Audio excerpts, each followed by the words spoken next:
तर मोठी बातमी आहे, सावंतवाडी रेल्वे स्टेशनला मधु दंडवतेंचं नाव देण्यात येणार आहे। राज्य मंत्रिमंडळाच्या बैठकीत याबाबत निर्णय झालाय। मुख्यमंत्री देवेंद्र फडणवीस यांच्या उपस्थितीत राज्य मंत्रिमंडळाची बैठक पार पडली आणि बैठकीत सावंतवाडी रेल्वे स्टेशनला नवीन नाव देण्यास मंजुरी देण्यात आली आहे। राज्य मंत्रिमंडळाच्या मान्यतेने लवकरच नामकरणाबाबतचा प्रस्ताव केंद्र सरकारला पाठवण्यात येणार आहे। याचाच आढावा घेतला आमचे प्रतिनिधी उमेश परब यांनी।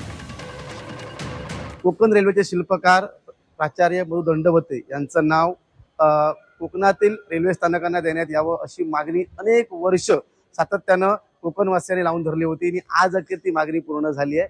आणि ते जे प्राचार्य मधु दंडवते यांचं जे नाव आहे ते नाव आता सावंतवाडी रोड या रेल्वे स्थानकाला आता लोकमान्य मधु दंडवते टर्मिनल्स असं नाव देण्यात आलेलं आहे। आणि त्यामुळे ही अत्यंत आनंददायक बातमी आहे कोकणवासियांसाठी, कारण गेली अनेक वर्ष या 28 वर्षापूर्वी जे स्वप्न पाहिलं होतं प्राचार्य मधु दंडवते यांनी, आणि त्यांनी कोकण रेल्वे जी आहे ती त्यांच्या संपूर्ण प्रयत्नातून त्या ठिकाणी कोकणामध्ये दाखल झाली होती आणि त्याचा फायदा जो आहे तो गेली अनेक वर्ष कोकणवासी घेत आहेत। एक आनंदाची बातमी आहे, आता सावंतवाडी रोड नाही तर लोकमान्य मधु दंडवते टर्मिनल्स असं सावंतवाडीचं नाव झालंय। काय आपली पहिली भावना आहे?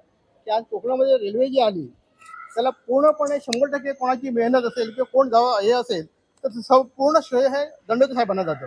आणि दंडवते साहेबांनी जरी सरकार ज्यावेळी होतं त्यावेळी जे प्रोव्हिजन केले गेले फायनान्शियल प्रोव्हिजन किंवा इतर त्याच्या अनुषंगाने आज कोकण रेल्वेमध्ये आपण बघतो, स्वप्न बघतो, जर आपलं फक्त स्वप्न राहिलं असतं ते। मंत्रिमंडळामध्ये आज त्या ठिकाणी निर्णय झाला। नितेश राणे सिंधुदुर्ग जिल्ह्याचे पालकमंत्री त्यांच्या माध्यमातून हा विषय मांडण्यात आला आणि त्यानंतर त्याला मंजूर देण्यात आली आणि त्यामुळे संपूर्ण कोकणवासी जे आहेत ते आता पालकमंत्र्यांचं आणि प्रशासनाचं आभार मानताना पाहायला मिळत आहेत। उमेश परब, झी मीडिया, सिंधुदुर्ग।